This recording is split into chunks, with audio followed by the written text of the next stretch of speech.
everyone! As of July 20, 2024, ito na ang itsura ng naging bahay ni Rizal noon. At isa na siyang museo at nandito yung mga memorabilia ni Rizal sa loob.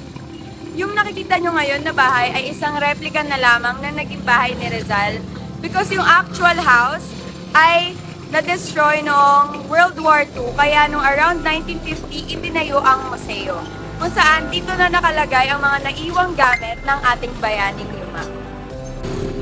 Andito kami ngayon ng aming grupo sa Rizal Shrine at ito ay nasa street ng JP Rizal at Mercado Street dahil ito ay corner lot. Sa museo na ito ay free entrance lamang at sa loob makikita niyo doon na mayroon mga gwardiya nagbabantay sila sa museo. Halika, pumasok tayo sa loob. Hi guys! Samahan nyo kami sa Museo ng Rizal dito sa Calamba, Laguna. Tara, pasok tayo. Let's go!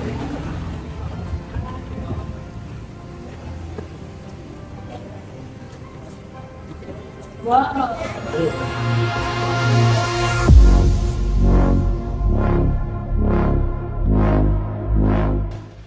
Ito yung statue ni Pepe o ni Rizal nung bata pa siya at ang kanyang Doña Lolay nung tinuturuan siya na matutong sumunod para di matulad sa storya ng Moth and the Flame kung saan nasunog yung moth dahil hindi siya sumunod. Dito sa galeriwan, pinakita ang mga larawan ng kamag-anak at kapatid ni Rizal. Yung ano ni Pasiano. Tapos ano siya, parang mga scrapbook, no? Tulad kayo. Hindi pa siyang power base. Sige ko nilapit na lang. Then you will be finished yung development. Ito pa siya, no? Ano kay Pasiano? Pakita mo. Tito Ralan siya, di ba? Yung mga picture. Saan rin ako eh? Sa itsura ni Pasiano. Para ni Mama Nisa. Medyo luma na. Okay.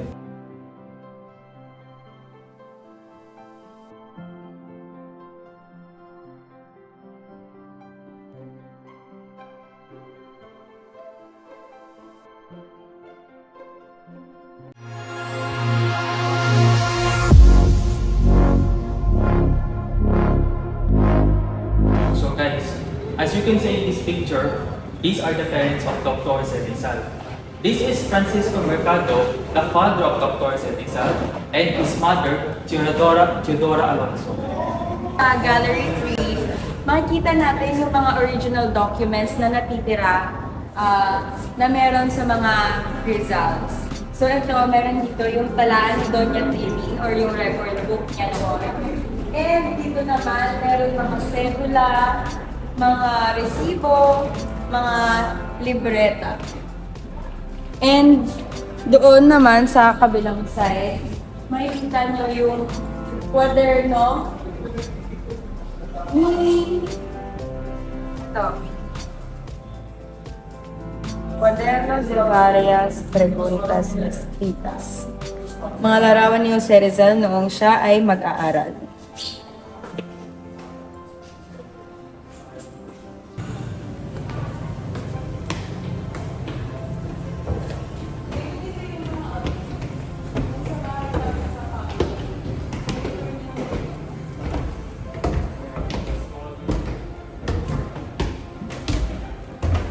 Sa pagkakasya po ng hagdan, ang unang po makikita natin ang kanilang family dining room kung saan po, dito po sila kumakain pamilya.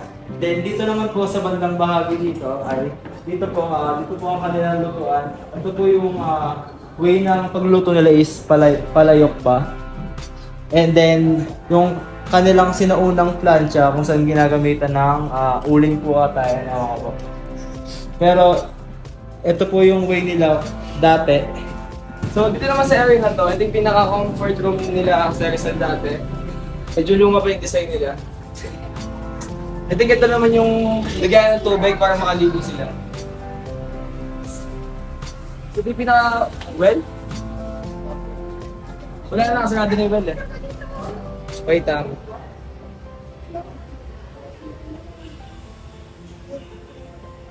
Okay guys, so as you can see here, this is the formal dining area of Jose Rizal. I need to say that the formal dining area of Jose Rizal is only used when they have guests. The library is also located here, and it said that they have the best collection of books during the time of Jose Rizal in the Hacienda de Calamba with about 1,000 titles. The two benches is called the Galinera. So after ng formal dining area, dito naman natin makita yung girls' bedroom. At ito lang yung bed na kung saan gagamit nito ay yung eldest sa kanila. Tapos yung the rest sa floor matutulog. Tapos kung zoom in natin, ito naman yung original na sewing machine ni Trinidad.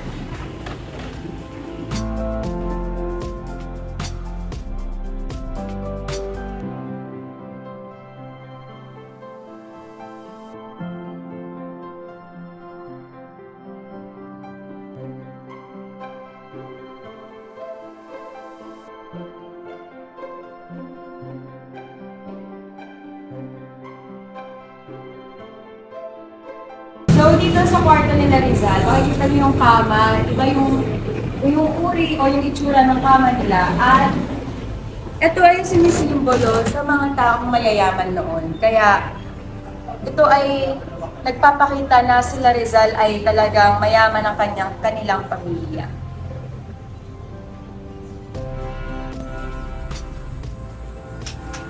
So guys, bababa naman tayo sa Gallery 5 and 6 sa backyard nila Rizal, sa likod ng bahay nila. Ayan, dito makikita nyo yung kanyang playhouse at yung statue ni Rizal nung bata pa siya at saka yung aso niya. Kanilang backyard. Meron din pala silang free art lesson sa loob.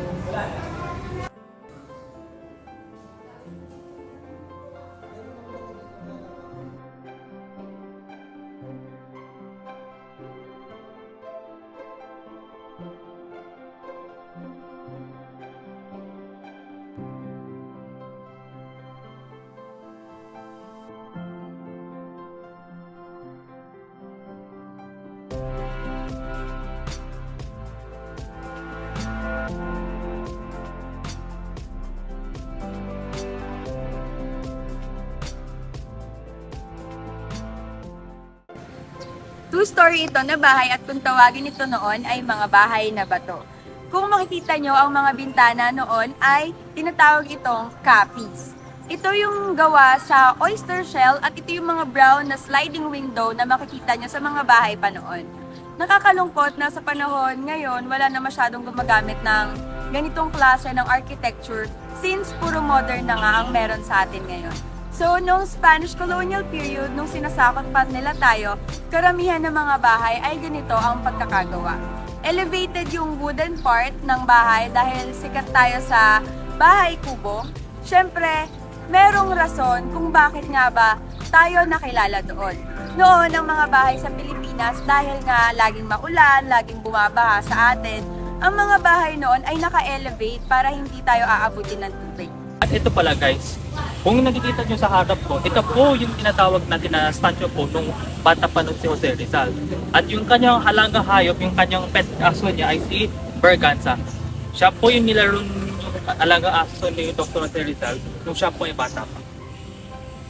Sa likod ko makikita nyo yung dating playhouse ni Rizal or yung tinatawag na Nipa Hut.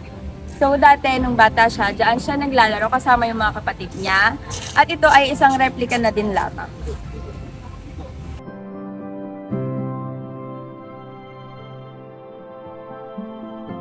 Hey guys! Andito kami ngayon sa St. John Baptist Parish kung saan bininyagan noon si Dr. Jose Rizal.